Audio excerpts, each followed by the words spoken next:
The time I was hunted. Back in 1998, I was a pretty broke 19-year-old guy and living with a roommate named Steve. Steve was about my age, maybe a year older. His dad had died a few years prior and he had left Steve a trust fund which covered all his bills and gave him a weekly allowance on top of it until he reached a certain age, at which time he'd receive his full inheritance. Steve and I got along pretty well, but he was the kind of guy who liked to remind you if he had some degree of power over you. That aspect of his personality butted up against my own stubborn, prove the world wrong attitude on a particular night, leading to the events I'm about to describe. Steve and I went over to my friend Trevor's house on Siesta Key one night. Steve drove, as I didn't have a car. I don't remember why we went over there, and I don't even know that I really remember any other instance of the three of us hanging out. I just know that we went there later in the evening, maybe 9 o'clock or so. At some point, Steve and I got in a disagreement over something. I have no memory of what it was about, except that I seem to recall that it wasn't anything important that actually impacted our lives in any way. Something akin to disagreeing over a bit of movie trivia or something as inconsequential as that. Steve must have felt that he was losing the debate because he took the opportunity to remind me that he had the car and I could always walk home. Now, there are a few things to note here. First, home would be a 13-mile walk. I could not have told you that at the time, but I just looked it up for this telling. Second, we were at my best friend's house. I had stayed over there countless times and absolutely could have that night. Third, my best friend also had a car and would likely have given me a ride. So Steve's threat was completely empty, whether he realized it or not. But what was important to me at that moment was that Steve, the trust fund brat, wanted to exert control over me because his ego was bruised. And I was a stubborn hothead who would absolutely not stand for that shit. So I silently decided that I would walk home just to fucking spite him and show him that I wouldn't be intimidated.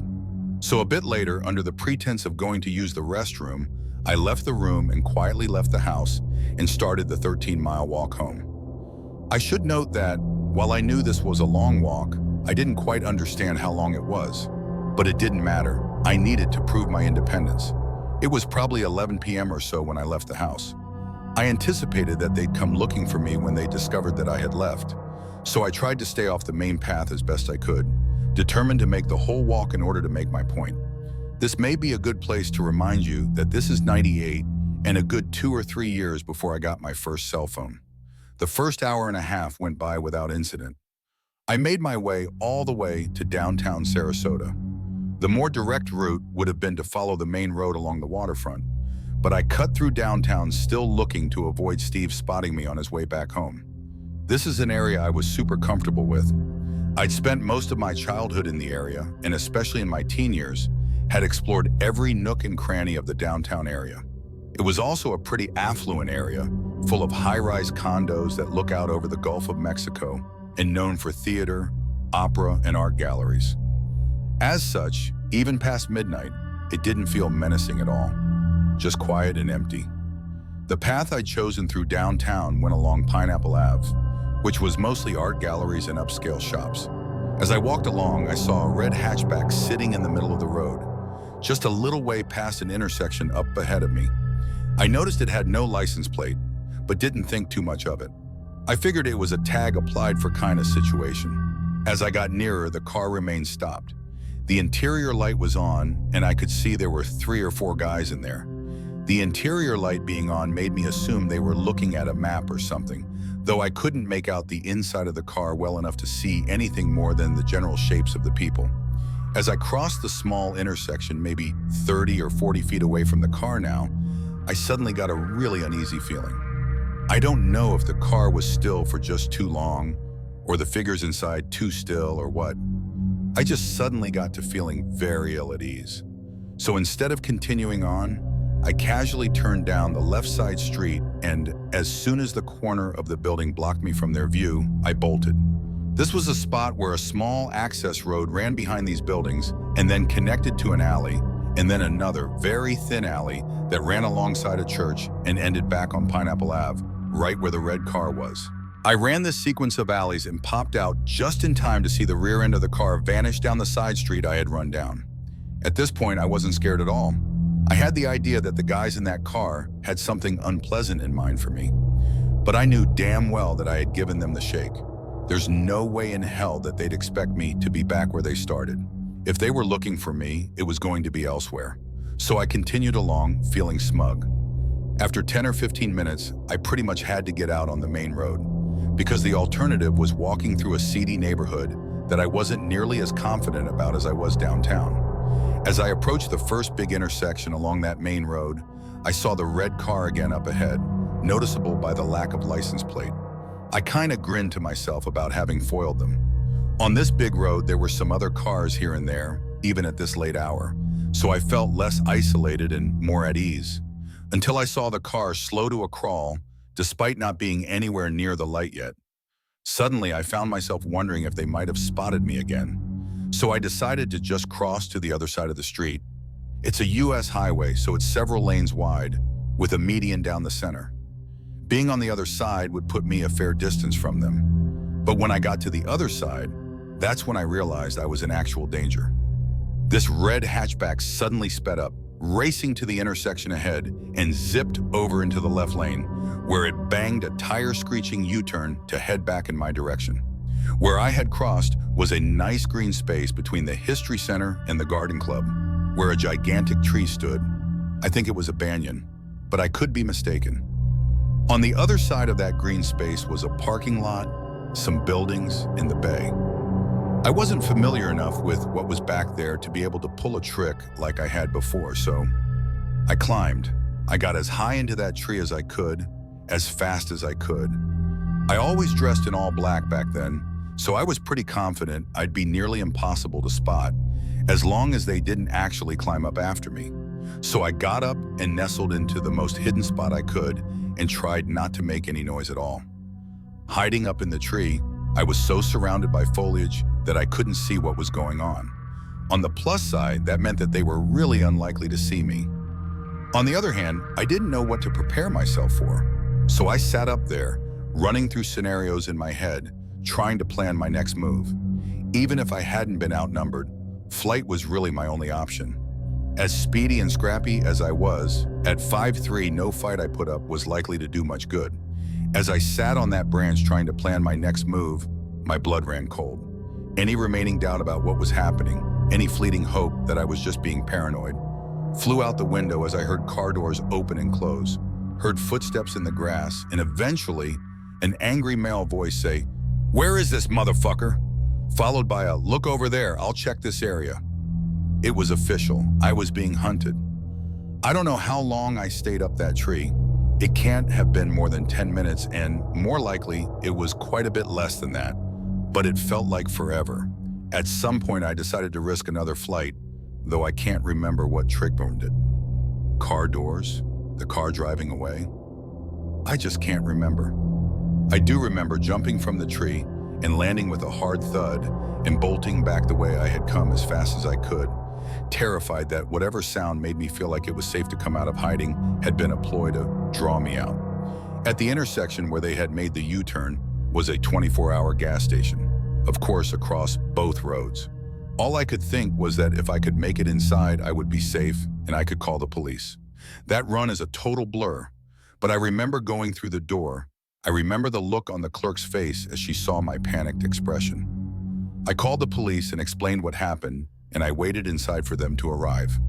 When they got there, I went out front to meet them and explained everything to the only officer who actually spoke to me.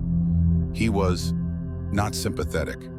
I had described the car in detail as well as all the events, and he said that they probably thought I was a male prostitute and were trying to pick me up.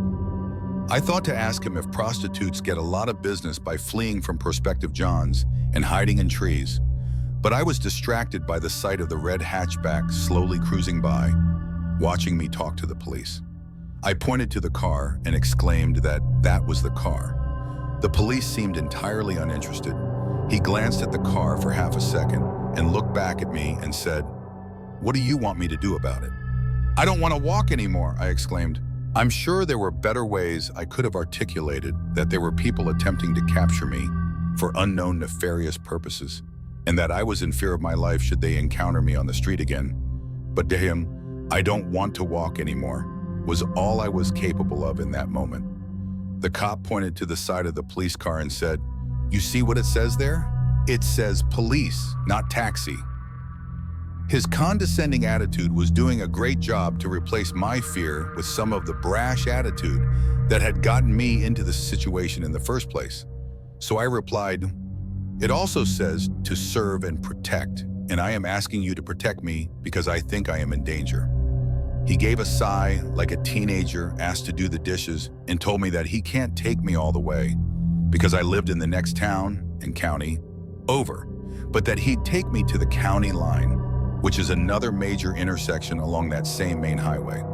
That was still a good 5.5 miles from my house, again, a number I just looked up for this telling, but got me off the road for almost 3 miles and made it less likely these people would find me again. The cops dropped me off in front of the museum, and I walked another 2 hours or so, looking over my shoulder constantly, ready to run down side streets or jump into bushes if need be.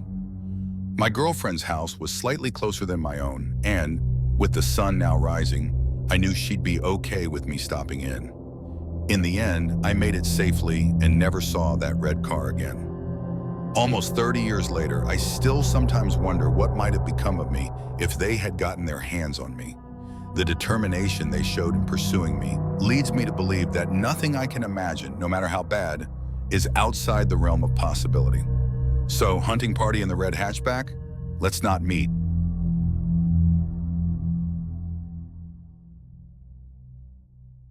Hey, let's not meet.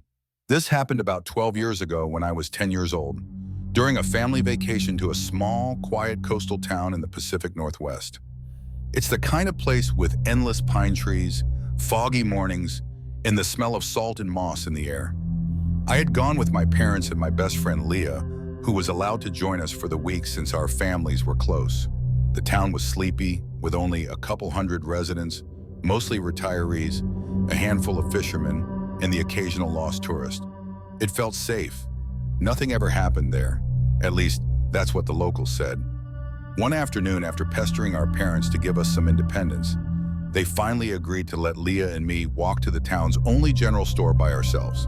It was about a mile away, along a narrow road that cut through the forest. We had our walkie-talkies, flashlights, because we were 10 and weirdly into pretending we were secret agents, and strict instructions to go straight there and come straight back.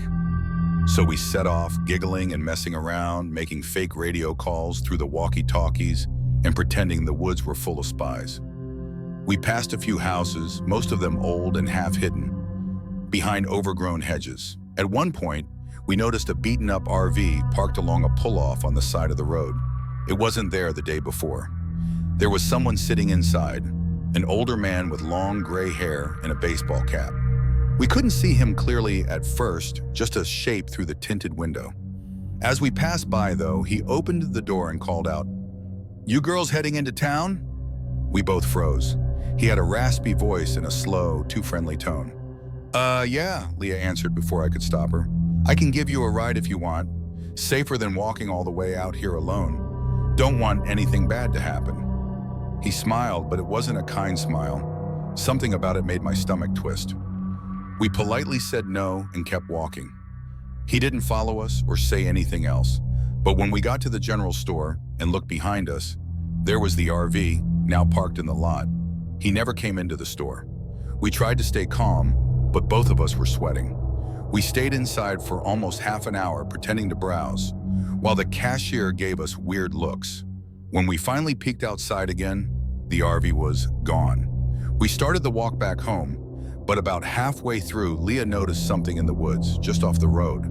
It was the same RV, tucked halfway behind a hill of trees and moss. The door was open. We heard a rustle and then a voice louder this time. "You girls sure you don't want that ride?" That was it. We didn't wait to reply. We just ran. We didn't stop until we were back at the cabin, gasping and nearly crying. Our parents were furious at first. They thought we just wandered off the trail. But when we told them about the man and the RV, the tone shifted immediately. My dad and Leah's mom jumped into their car to check, but by the time they got back to the spot, the RV was gone. No plate, No trace. We didn't see him again for the rest of the trip, but I still remember the way his voice sounded. Too calm, too rehearsed. The way he always smiled a moment too long. And the fact that he moved that RV twice to stay close to us. Even now, thinking about it makes my chest tighten. I don't know what his plan was. Maybe he was just a creepy guy looking for a conversation. Maybe it would have been much worse. But to the man with the gray ponytail and the too friendly smile, let's never ever meet again. Hey, let's not meet. This happened to me in February 2023 and still shakes me when I think about it. I've never shared this story publicly, but I figured this might be the right place. For context, I'm a freelance illustrator in my early 30s. And after years of city life, I finally made the leap and bought a small off-grid cabin in northern British Columbia, Canada. It was beautiful, secluded, surrounded by thick pine forest, and close enough to a small town to grab supplies, but far enough to be completely isolated. Perfect for peace and creative work. I'd been living there for a couple of months when this happened. February is deep winter in BC, snow everywhere, sub-zero temps at night, and almost no tourists. My partner was away visiting family in Ontario, and I decided to stay back with our dog, Rufus, to work and enjoy the solitude. On the third night alone, around 10 p.m., I was curled up on the couch with Rufus, sketchbook in hand, fire crackling. There's no Wi-Fi, just satellite reception if I need it. Out of nowhere, Rufus sat up and growled low. He never does that unless something's off. Then, 3 slow, deliberate knocks on the front door. It's a heavy wooden door with a little frosted glass window, but I couldn't see anything from the couch. I didn't expect anyone. The road to the cabin is steep and barely passable in winter unless you know what you're doing. So I froze. I didn't move, hoping whoever it was would leave. But after a pause, the knocking came again. Louder, but grabbed my flashlight and quietly crept toward the door. Rufus stayed by my side, growling. I peered through the little window. A man stood there, shirtless, barefoot, wearing only jeans in the freezing snow. He was thin, twitchy, and covered in scratches, staring straight ahead like he was in a trance. Then he started whispering something, fast and garbled. I could barely make it out. I think it was, let me in, it's here, it's watching me, it's in the trees. Over and over, I locked every bolt and took a few steps back. I wanted to scream, but I kept it together and grabbed my phone to call the RCMP, Canadian Police. I had weak signal, but thankfully the call went through. I gave my location, trying not to panic. While I was on the phone, the man started banging on the door, desperate, erratic. I told the operator everything. They advised me to stay hidden, lock the bedroom door, and arm myself if possible. They said a patrol car had already been dispatched from the town 40 minutes away. Then it got worse. He started circling the cabin. I could hear him mumbling and slapping the walls. I turned off all the lights, locked myself and Rufus in the bedroom, and sat against the door with a hunting knife and bear spray. Rufus didn't bark anymore. He just sat silently beside me, tense and staring at the door like he was ready to pounce. I heard glass shatter. It was the small side window by the kitchen. He had thrown a log through it. I could now hear him inside, bare feet crunching across broken glass, mumbling, crying. He started opening cabinets, drawers. He was talking to himself or maybe to something else. I'll never forget the words. "I'll find you. I swear I'll find you. Stop laughing. I know you're hiding it." I stayed frozen. The bedroom was at the back of the cabin. If he came in, there was no escape. No back door, just snow, trees, and cold death outside. It felt like an hour before I heard sirens echo in the distance. The man started screaming. He bolted out the same window he broke and disappeared into the trees just as police lights flooded the clearing. The RCMP arrived with 2 officers and a local tracker.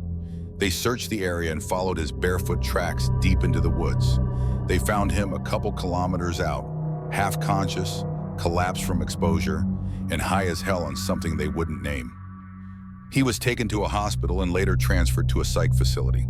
Apparently, he had gotten lost while attempting to hike through the area toward a spiritual retreat that doesn't actually exist.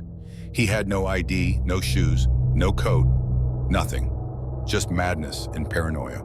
They said he was likely suffering from a full-blown psychotic break mixed with drug withdrawal. After that, I couldn't stay at the cabin for weeks. My partner flew back immediately, and we both installed steel shutters, reinforced locks, and motion-detecting floodlights. Rufus is now trained to respond to threats, and I never sleep there alone anymore. So to the hallucinating stranger who broke into my home thinking I was hiding something from you, whatever demons you were running from, keep them far away from me. Let's never meet. Ever. When I was 19, I spent the summer working on a family farm in southern Illinois. My uncle owned a large property surrounded by endless cornfields, and I had taken the job mainly to save some money before heading back to college. It wasn't glamorous work, but I didn't mind the solitude. The sunrises were peaceful, and the quiet was kind of therapeutic. The farm was about 2 miles from the nearest paved road. No neighbors within sight, no cell service unless you climbed up the old grain silo or drove out toward town. The farmhouse was over 100 years old, slightly warped from age, with creaky floorboards and doors that didn't quite shut right.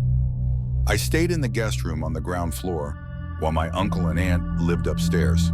They went out of town one weekend for a wedding, and I was left in charge of the animals and the property. I didn't mind, I'd done it before, plus I had my uncle's dog, Buck, for company. Buck was a large, mixed-breed mutt, friendly during the day, but protective at night. Everything was normal until Saturday night. I had finished feeding the chickens and locking up the barn just as the sun disappeared. I remember how silent the place was. No wind, no crickets, just heavy stillness. I microwaved some leftover chili, put on a movie, and was about halfway through it when Buck stood up abruptly and growled toward the back door. This wasn't just a curious, "What's that?" growl. This was deep, angry, and primal. The kind that says, someone's here who shouldn't be. I muted the movie and listened. At first, nothing. Then, rustling, like footsteps in the tall grass. The cornfields came right up to the edge of the yard. There was no fence, no lights, just rows and rows of stalks, 6 feet tall, forming a perfect wall of green that surrounded the house on 3 sides. Buck was now growling louder, and then he barked once, sharp and angry, and ran to the back door. I peeked out through the curtain but couldn't see anything. Just blackness beyond the porch light's reach. I assumed it might be a raccoon or maybe a deer. Then something moved, something tall. I caught a brief shape in the light, just for a second. It looked like a man, just standing at the edge of the cornfield, watching. I froze. My heart started pounding. I stared, trying to convince myself it had been a trick of the eyes, a shadow, a tree. But Buck was losing his mind, snarling at the door. He was ready to fight. I turned off the porch light, hoping that if I couldn't see out, maybe they couldn't see in.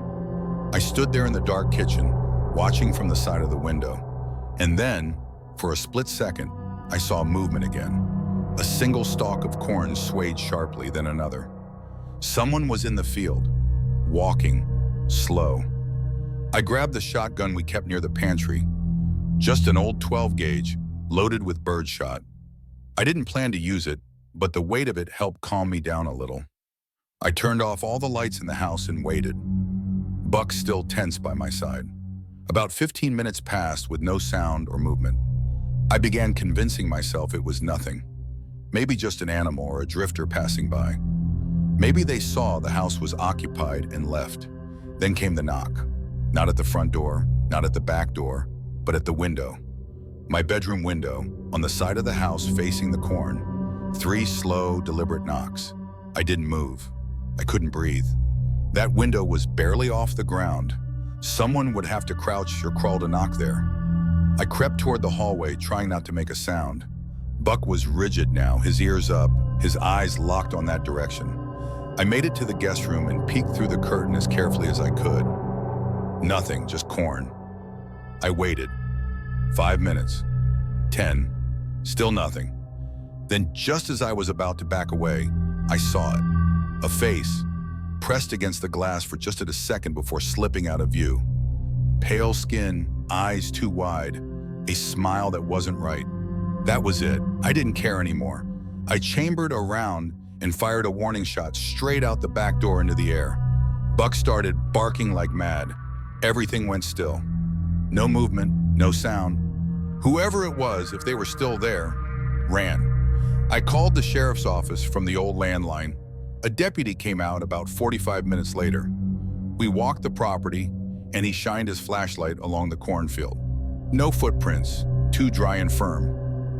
But we found one thing, a pile of cigarette butts and a water bottle, sitting just inside the edge of the field, like someone had been camping out, watching.